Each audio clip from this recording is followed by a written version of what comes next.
Marketer of the Day, episode 556. No more Mr. Nice Guy. Overcome fear of success, head trash, anxiety, and be an amazing entrepreneur with Dr. Robert Glover.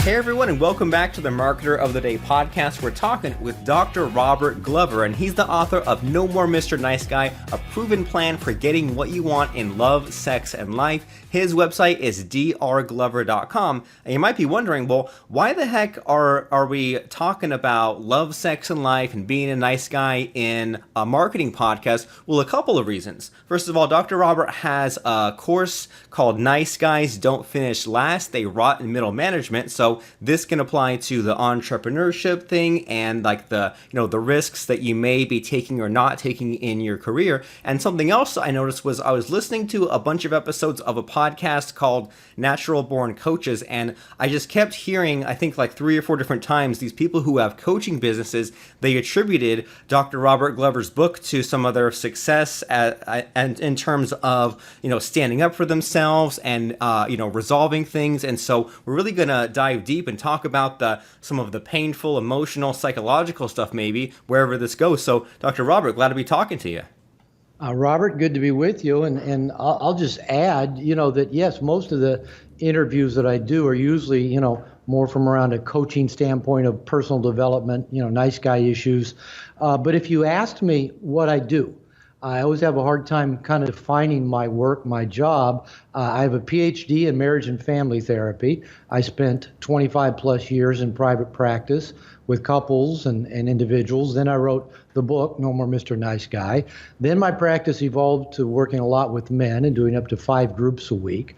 Then I started doing workshops and seminars.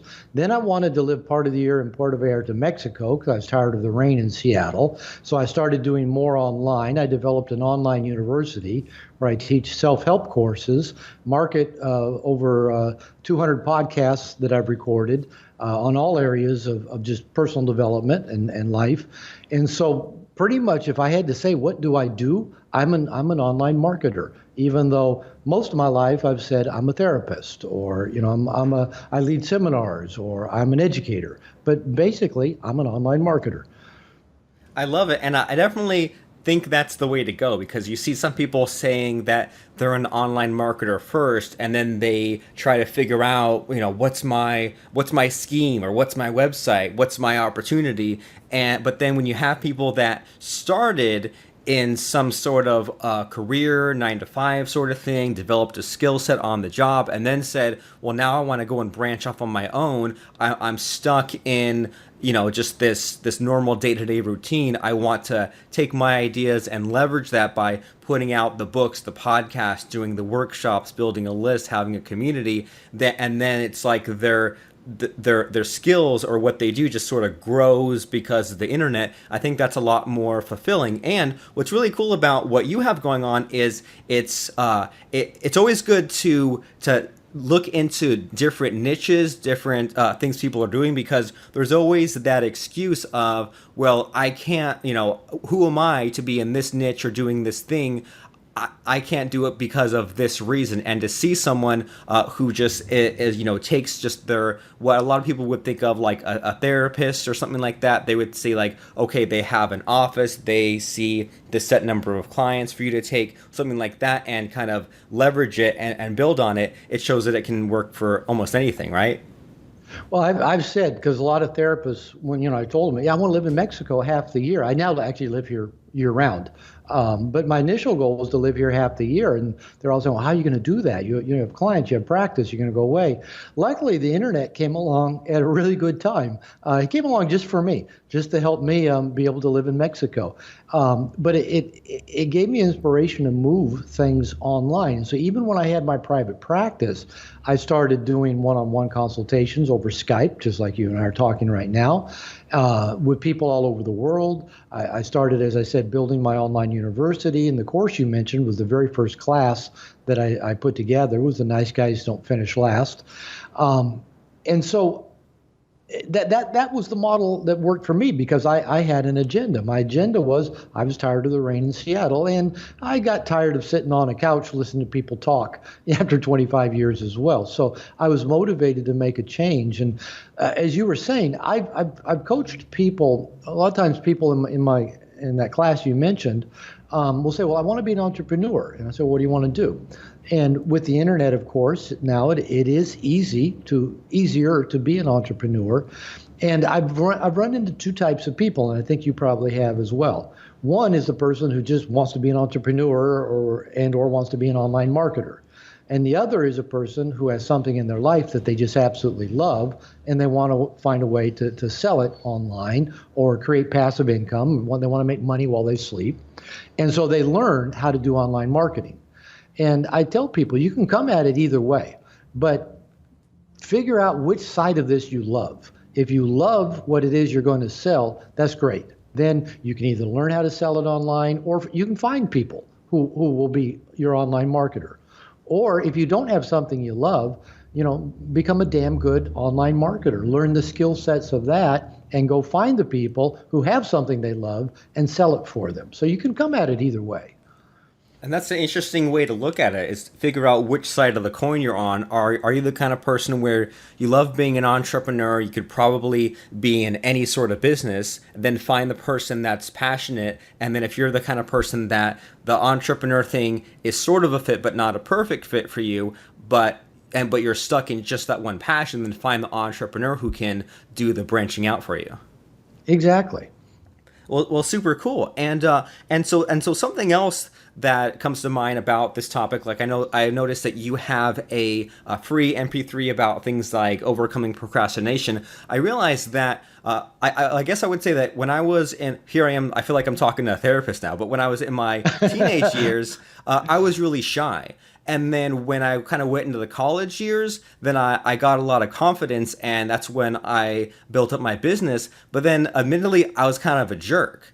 And I ignored a lot of the self-care, the mental, like, self-help stuff that I should have been looking into. And then when I was probably in my late 20s, then I maybe got too much into the whole of the self-help, and I found myself kind of regressing back into being the nice guy, into not wanting to ruffle any feathers, in being very wanting to help others, but then not helping myself. And then I feel like now that I'm in my early 30s, the pendulum has kind of swung back into not back into jerk mode, but I feel like now I'm getting a better feel about when to stand up for myself, when to put my foot down. But it seems like it's just a constant battle between being an asshole and being a pushover. Is that like a common thing?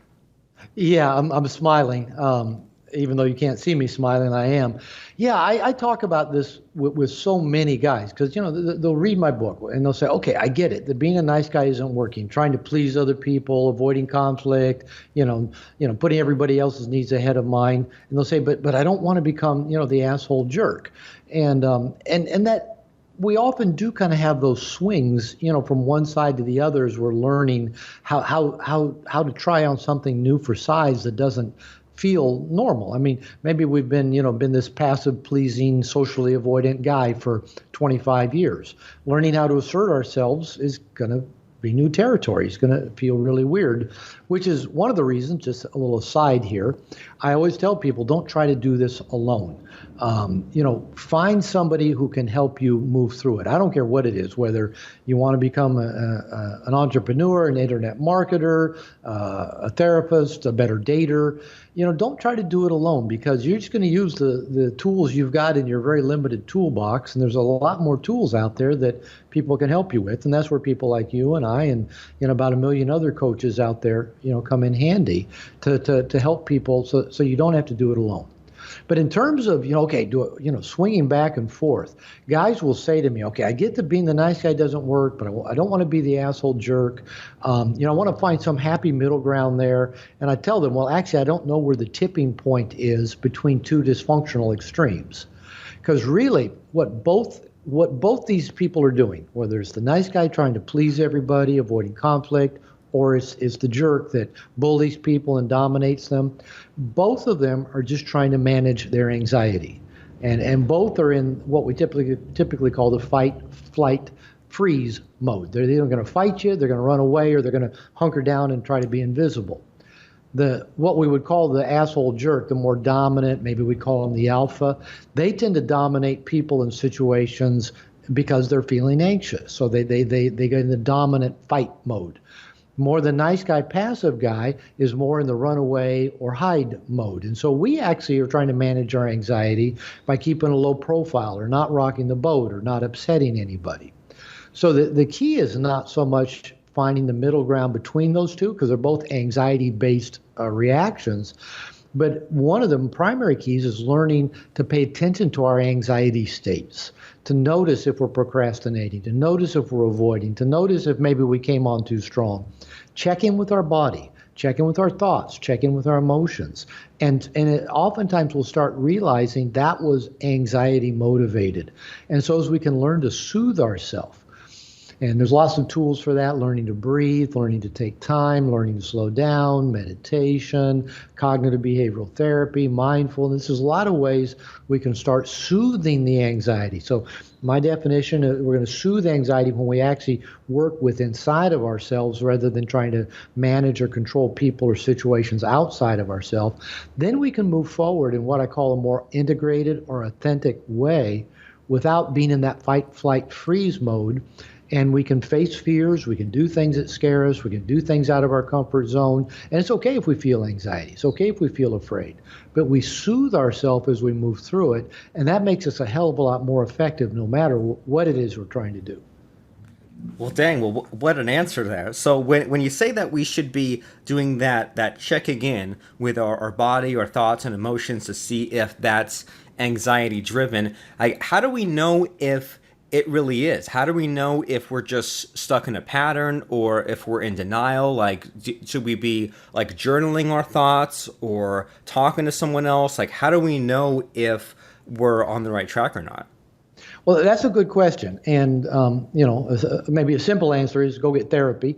And I did. I got shitloads of it years back. I've got a coach now that I work with. I'm in a men's leadership group.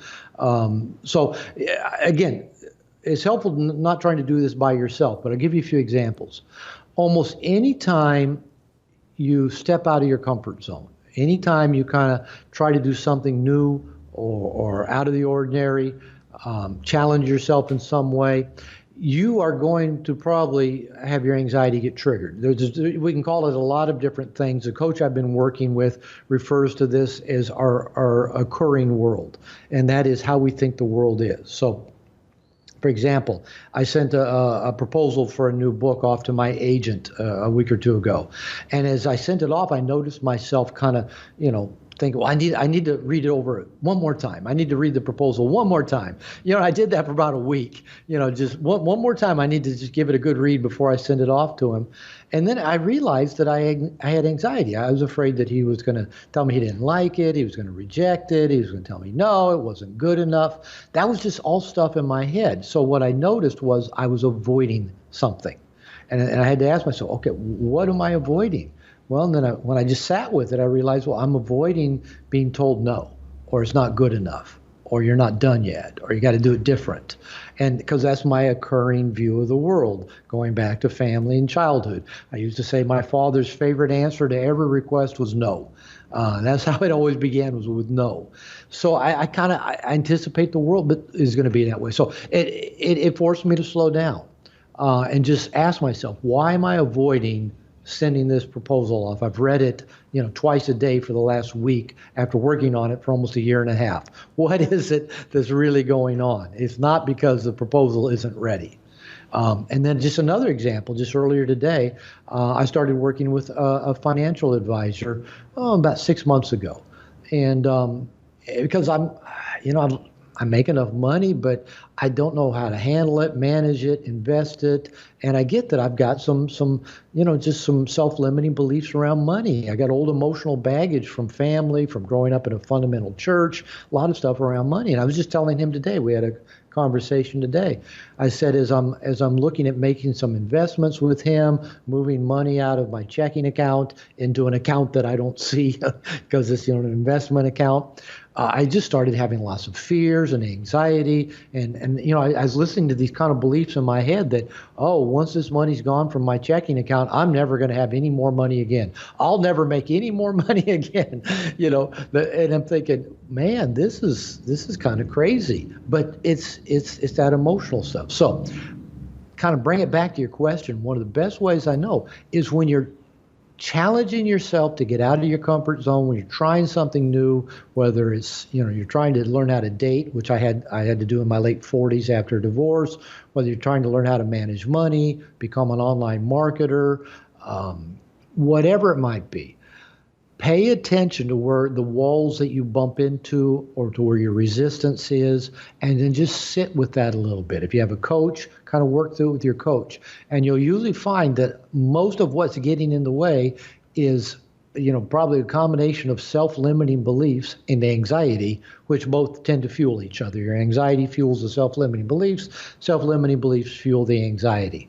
And it's a hell of a lot easier to recognize this and move through it when you have somebody that can teach you how to do that. And then you can start getting better at recognizing that on your own. That's pretty powerful stuff, to pay attention to the walls and to just take notice for a little bit about where you're stuck or when you're stopping, so that way you're not always on the hamster wheel. And as you were kind of explaining some of that stuff, two things came to mind. First of all, that in that answer you said you used the question, why am I blank? So why am I doing this? And that, for me, that's really powerful, because it seems like after a while maybe we do a lot of things and we're not even sure why, and it helps to sit back and say, well, why am I reacting this way? Or if I can't get something done or I'm mentally blocked, just to kind of dig deep and think, why is that? And the other thing that I'm hearing about your answer there is that there seems to be an importance to separate the forest from the trees there, in that, like you were saying, if some of your own realizations that you were like, well, here's the label for that. Here's the limiting beliefs, or here's the negative self-talk. And it seems like just identifying what the label is on our problem seems to be pretty huge in solving the problem there, because otherwise we might be making the same mistakes and making excuses for ourselves and saying, well, this is a different scenario. But then if we say, I keep on doing that exact same thing, now I can just focus on the one thing, not on these 20 ways I think that it's different. Yeah, and that's a good point. As you were talking, I had an experience probably now about 10 years ago where I had a men's group, and it was a group of single guys, and we're talking about dating skills. And one of the guys shared that he said, I was applying all the principles that you teach, and I was having a lot of success. I was meeting a lot of women, going on dates, meeting some great women. But he said, I noticed for now, several weeks, maybe a few months, I haven't. He says, I haven't applied them. And I asked him, well, armchair therapist, why do you think you haven't been applying the principles that you learned about approaching women, dating, and going on dates? And he said, because they work. And I said, that's interesting. So we started exploring the fear of success. And I set out to do a couple podcasts around it, ended up turning into a 7-part podcast series. But part of it was I was working on my own stuff, my own fear of success. And so I did a mind map. And there's no right way to do this. There's probably a million ways to do mind maps. But I just got a big piece of paper, a bunch of colored markers, put a big circle in the middle, and just wrote fear of success. And then I just let my unconscious mind go at it, drawing circles and lines and writing whatever came up. And really what it came down to is that fear of success is that if I'm successful, people are going to think I'm a bad person, or people are going to be mad at me, or people, somewhere along the line, people are going to be upset at me. And I'd never linked those pieces together. And it's part of my nice guy syndrome that I want everybody to like me, don't want anybody upset at me. So if I get bigger and make more money, I'm going to leave people behind, or they're going to think I've changed, or I don't love them anymore, or this or that, or they're going to think I'm a jerk now because I have success or money. And it was really helpful to narrow it down to, okay, this isn't really a fear of success in terms of making money or selling a lot of books or having a big house or a nice car. It was really my fear of people being upset at me or being mad at me or thinking bad things of me. And that gave me direction then of what I needed to go work on whenever I'd find myself stuck or spinning my wheels or not moving forward. I can now step back and ask myself, okay, what's going on here? What's the fear that I'm afraid who am I afraid I'm going to upset? Or what's the unconscious fear perking around underneath it? And I know where to go look now. And you're right, it's helpful if you can break it down instead of, looking at the whole forest. Look at just a couple of the trees and see how they're contributing to really, a forest is just a bunch of individual trees. So break it down. I like that. Awesome. I like that exercise. I'm going to be doing that. I'll probably do that today. Just draw that mind map and fear of success and just see what branches off. Because when I think, and I mean, us entrepreneurs, we've dealt with the money swings, had a bunch of slow months and then suddenly more money than we know what to do with. And it seems like with some of those swings, there's especially when the money's good, it's a double-edged sword, right? Because now we have all these extra problems. Now we have, like you said, the problem of managing the money, or then the guilt of, do I even deserve the money? And so sort of along those lines, do you have any advice for the prevention of backsliding? Because it seems like there's always the uphill struggle, and maybe we have to build a list or find that good lead, or I sell that good offer, and then we get that success or we get those plateaus, and then there's just a whole other set of problems waiting us on the other side from, well, now I have to keep on improving, or I can't get lazy. So do you have any advice on that for entrepreneurs about just not backsliding? Oh man, we could probably do a whole weekend workshop around that question. We all are. We all do. We're human. We do things, whether we realize it or not, we do some things that work. And maybe we don't realize why they worked until later on.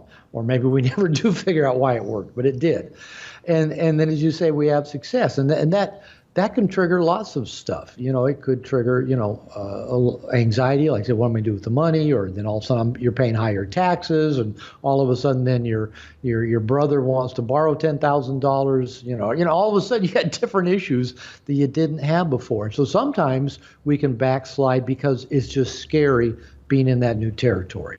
It's what we thought we wanted, but it is scary and it is challenging. I mean, I teach guys how to date and find love, and then they find love, and then they start thinking, well, maybe she's not the one. Maybe I don't want to get in too soon. Maybe I need to keep looking around some more. All right, you found what you were looking for. Now you think you got to go look around some more, and same thing can happen in business. And so I think there's a certain natural tendency to do that. Here is where it goes back to, and this is where I will honestly admit where I have not always acted in my own best interest in the way I'm about to say. And that goes into not doing it alone. And it's the reason why about 6 months ago I went out and got a life coach, because I heard he ran a men's program and I wanted to be in a men's program. So I signed up with him, and he's helped me tremendously being in the men's program. So I've got this men's program that I'm with, and we had a retreat about 3 or 4 weekends ago. And I mentioned the thing where I was really struggling was getting my book proposal written or getting it finished, really, and that I really want to write, and I want to write more books. That's how I see myself, is moving more and more to being a writer. And I said, I need a support system to help me with that. And about half of the 6, 8 other guys said, well, I got a writing project too. I'll come be with. So we started a private Facebook group where we check in with each other at least once a week, where we've said, okay, here's our project, here's our writing schedule, here's the consequence I'm going to impose on myself if I don't complete my writing project. And we can share resources, we can encourage each other, we can share successes. We have a weekly check-in with each other, and that group feels like that's becoming my lifeblood, because prior to about 3 weeks ago, I wasn't writing every day. I wasn't writing consistently, but my coach challenged me. He said, can you write an hour and a half every morning? I said, yeah, sure, I can do that. He said, okay, 9:30 to 11 o'clock, write an hour and 30 minutes every 5 days a week, Monday through Friday. And if you want to write more, but that is the minimum. You schedule that. Nothing. So I don't even open my email now before 11 o'clock. It's sacred, and I've been doing that for about 3 weeks, and it feels amazing to have that discipline and structure, and to have this group that I keep checking in with, saying, all right, this week I was on schedule. I did actually 5 more hours than was required, and got this done and felt good. So really, if we're going to keep moving forward and handle those times when we slide back, we need a team. We need a support system in place. And again, so many of us, especially guys that kind of have an entrepreneur spirit, there's probably 2 ways we can define entrepreneur. Either one is they don't get along with anybody else, so they don't want to go to a workplace, or 2, they've got ADD. So they got all this energy, they want to focus being an entrepreneur.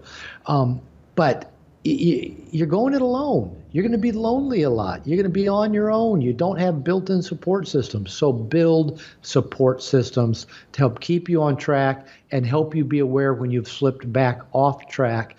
And one thing I always say, okay, once you've been there, you know how to get back there again. So even if you backslide, use your team, use your support system. You know the tools. You know what got you there in the first place. And once you've been there, you know how to get there again.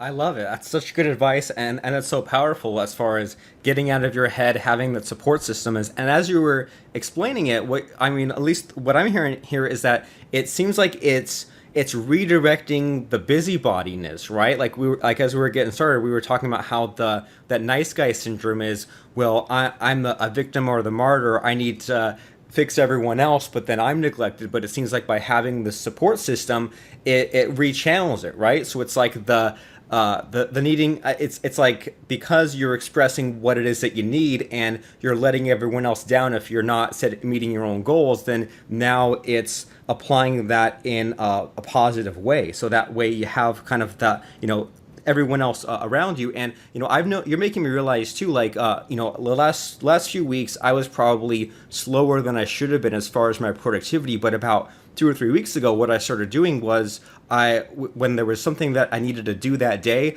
I would just shoot a quick message to my business partner and say, hey, I don't even need a response on this, but here's what I'm doing today. And then at the end of the day, I'd kind of check back in, and sometimes I get an answer, sometimes not, but just having that outside accountability, I had similar results to what you were saying. I did more, like, up until then, I was having trouble even getting 10% of my goals done. But then by having that outside accountability, it wasn't perfect. I wasn't, off the charts productive, but I was doing more than I had said that I would. And it kind of felt like it refocused, rebalanced me to where I need to go. So you're really hammering the point home here as far as we can't do it ourselves. We need that outside group. And also what's great is that, because of the internet, we're not limited to just one way of going about things, right? It's like we can do all this online stuff and these online meetings in these communities. So that way we don't have to just, meet somewhere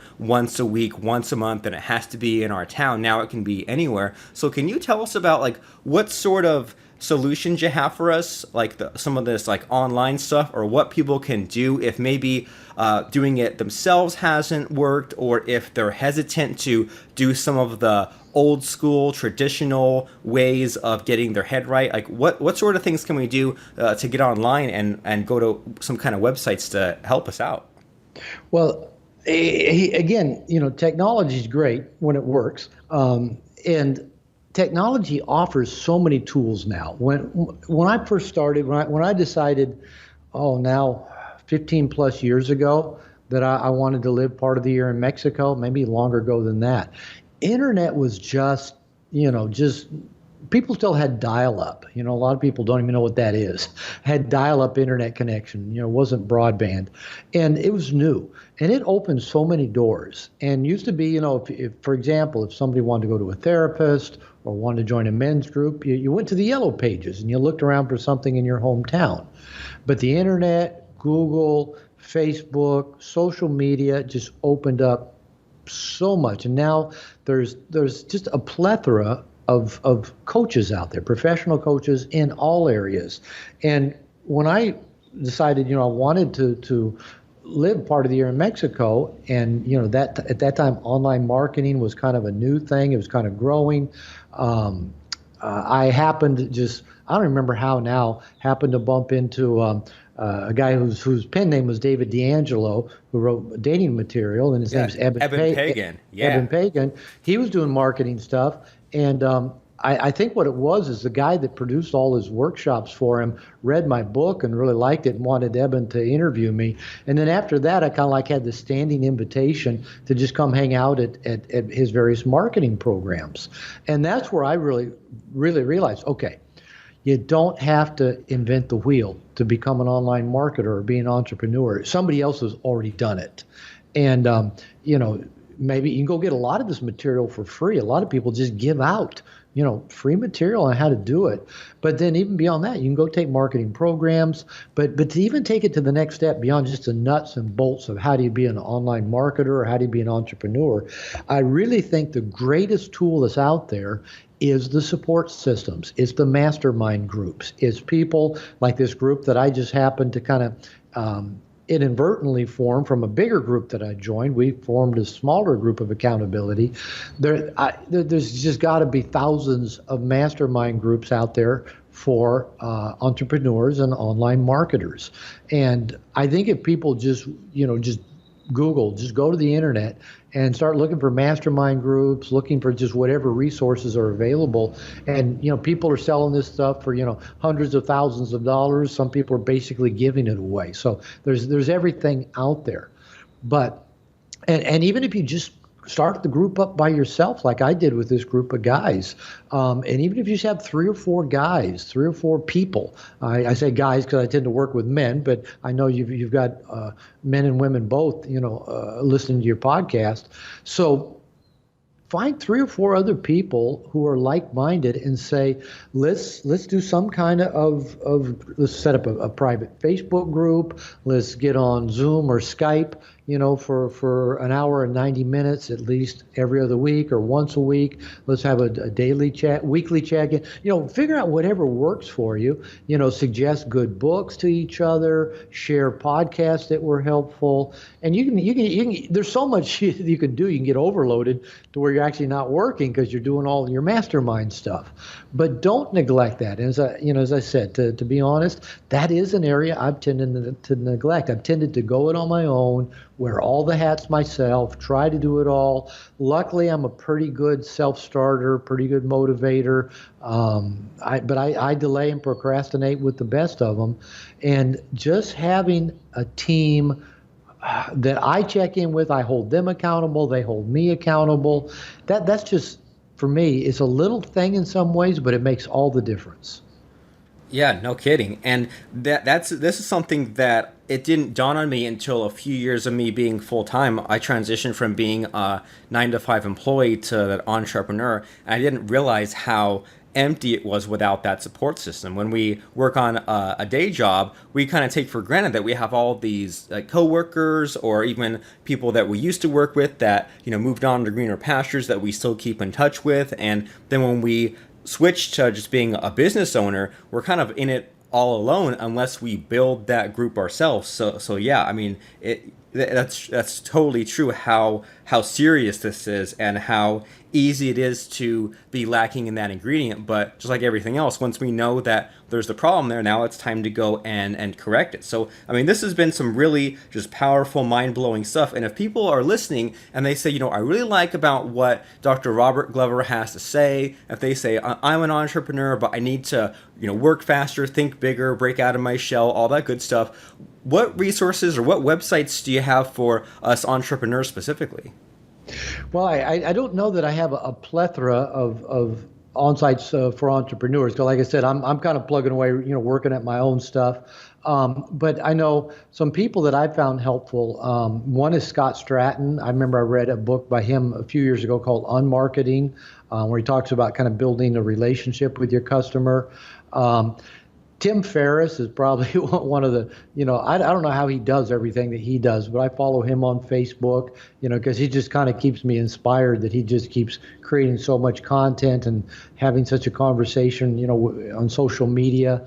So those are a couple people that have been an influence on me I think I tend to like the people that are smart, that are good at building social connection and encouraging that social connection. But I tell people, start with those guys and then branch out from there and listen to who they interview. And then, it's kind of a chain effect. And, I for the last several months, I've done a couple of interviews a week, and I think a lot of them is because people listen to another interview and they hear me and they want to interview me for their podcast. And you can get tools and resources that same way. Listen to, find somebody you really like, listen to their podcast, see who they're influenced by, who they connect with, and then just go check that out. And like I said, you could actually spend your entire day checking out support and resources and not getting work done. So there's plenty of it out there. Well, cool. Then we need to make sure that we have the time for it and that we were open to it. And then do you think that anything like your newsletter, your classes, your podcast, the ones on drglover.com, do you think that those are a good fit for us entrepreneurs? Yeah, I think especially the course that you've mentioned. I have half a dozen courses or so around relationships, work and career, ADD, stuff like that. And as you've mentioned, that course, Nice Guys Don't Finish Last, They Rot in Middle Management. In that course, I really hone in on the things that guys do to distract them from being a full achiever. And a core piece of it goes back to what you and I have been talking about here, and that is build a team, build a support system. And one of the cool thing I like about my courses is the way they've developed over time is you've got in this course, you got 8 weeks of reading material, an online forum that you can connect with your class members, an instructor Q&A forum where you can ask me questions directly and I'll answer them on the forum. And we'll do a couple live Q&As during those 8 weeks where you can ask me questions. And that way I'm really able to kind of customize the class to whoever happens to be in it. And it always seems like it always has a lot of attorneys that want to be like guitar players. Is that people that, went to school half their life but realize they don't like that career and now they want to go do what they were always passionate about. So I really like doing that kind of work, is helping people pursue what they're really passionate about and create the kind of lives they want. So yeah, if that sounds interesting to your listeners, as you've already said, they can just go to my website, drglover.com, click on online classes. I've got, as I said, a couple hundred podcasts, mostly related to dating and relationship, but there's a few in there as well that relate to work and career. There's a free one that I give away. It's called Take Your Job and Love It. And I give 10 points of how to take even the crappiest job and turn it into one that at least you can show up for and feel like you gave an honest day's work for. So then go check out that free podcast that I give away on Take Your Job and Love It. Awesome. I love the title. So drglover.com, and then that course that we mentioned under online classes is Nice Guys Don't Finish Last, They Rot in Middle Management, and then that podcast is Take Your Job and Love It. And I can definitely relate to that. When I was in the tail end of my 9-to-5 job, I only worked there 3 years. Seemed like an eternity at the time, but when I was in the tail end of it and I was building up my business, I had a little bit of an escape plan. The upside to that was that, well, number one, I had given the 9-to-5 job thing a shot. Number two, I knew what it was that I was escaping, so I knew that once I was out, I would have the motivation to not go back in. And then number three, a huge upside to that was that I was basically learning a lot of things for free. I was having those on-the-job skills. I'm a computer programmer, so I picked up some of those different programming things that I wouldn't have learned just from going to school or just from figuring it out on my own. So there's always that upside. So, I mean, and for everyone listening, if you feel like, you have so-called bad luck, or it always seems like there's something on the outside that's blocking you from doing this, or you can't do that, well, to be blunt, maybe the problem is you. Maybe there's something that needs to be re-examined there. Might be a little bit scary or painful, but if you're listening and you made it this far in the podcast episode, then maybe you're really curious about how you could act and think differently. So a great place to check out, a great place to get on the right track is to go to drglover.com, check out those podcasts, and maybe even check out his book, No More Mr. Nice Guy, A Proven Plan for Getting What You Want in Love, Sex, and Life. And life includes this entrepreneurial business journey that we're all on. So lots of things to think about. And thanks so much, Dr. Glover, for stopping by and for just sharing a ton of knowledge. Some of it a little bit awkward and painful, but that's good, right? It's all good, Robert. Thank you for the invitation, and hopefully we hit on some stuff that's helpful for your listeners. Please take a second to rate and subscribe to Marketer of the Day in the iTunes Store. It's free. marketeroftheday.com